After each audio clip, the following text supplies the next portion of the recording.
Senator Cayetano pinuna ang bagong resident rule ng UAAP. Isa daw itong paglabag sa batas. At UST nakapanalo na sa Ateneo matapos ang ilang taong pagkalugmok tuwing nag-aharap sila sa UAAP. Yan ang mga pag-uusapan natin ngayon mga brody. Talagang marami nang nagbago ngayon sa UAAP ano. Yung dating laging kolelat na UP ilang taon ng finals contender. Yung UST tinalo ang Ateneo at first time in Coach Tab Baldwin UAAP stint na ma-0-2 sa opening ng season. Malaking factor talaga yung pagkakaroon ng isang floor general na player para sa UST. Kasabay ang kanilang first option pagdating sa opensa na si Nick Cabañero. Dumagdag pa sa kanilang firepower itong si Mark Lemit. Plus yung mga bagong recruit kagaya na Lane.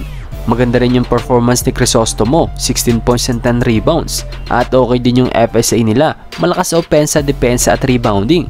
Isa talaga ang UST sa mga nakikitaan ko ng potential na makapasok sa Final Four this season. Lalo na kung ma-unleash nila yung full potential ni Zane Mahmoud na 6'7". At kung mag-click na yung scoring ni Padrigao. So far kasi 2-11 siya sa field kontra Ateneo. Buti na lang hindi minamala sa mga pasa niya with 9 dimes and 3 boards. Ewan ko lang kung napansin nyo din kagabi mga brody ha. Pero yung depensa niya kay Bahay ay sobrang higpit talaga. Di ko sigurado kung dahil alam niya yung niraran na play ng Ateneo dahil former Blue Eagle to. O ganun lang katindi yung defensive awareness niya. Dito sa play na to ilang beses niya in-anticipate yung pagpasa nila ng bola kay Bahay. Hanggang hindi na to makahawak ng bola at iba na ang dumiskarte. Ang ending nag-cause ito ng turnover. Miski ang mga commentator napansin yung pag-anticipate ni Padrigao sa play ng Ateneo. Andun yung sistema ng Ateneo Kaya lang hindi ganun ka-shooter at consistent yung mga players nila. Plus medyo matakaw pa sila sa mga turnover lalo na yung mga simpleng pasahan na natatapon pa yung sabaw. Rebuilding team, ika nga ng mga fans. Pero para kay Coach Tab, itong lineup na to ang pinaka-uhaw sa panalo sa lahat ng naging team niya sa Ateneo ayon sa kanya. Kaya anong sa tingin niyo mga brody? Makakailang panalo kaya ang Ateneo this season? Ayon naman kay Senator Pia Cayetano, isa raw paglabag sa batas ang bagong residency rule ng UAAP. Aware siyang ginawa ito ng UAAP para mapigilan ng mga sulutan ng player na nagaganap sa collegiate.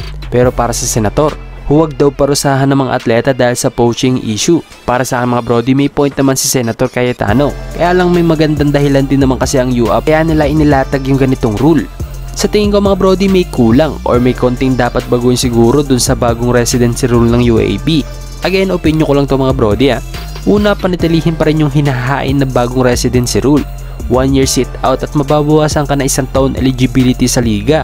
Pero mas fair kumpara lang to sa mga may minutong 16 minutes pataas na playing time. Hindi na mahalaga kung MVP candidate ka o hindi.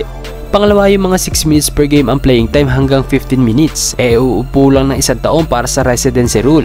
At panghuli, yung mga 5 minutes pababa ang mga playing time o literal na nababangko lang. Siguro mas okay na hindi na sila maapektuhan na residency rule. Kasi bangko ka na nga sa school tapos literal na mababangko ka pa ng 1 taon, di ba?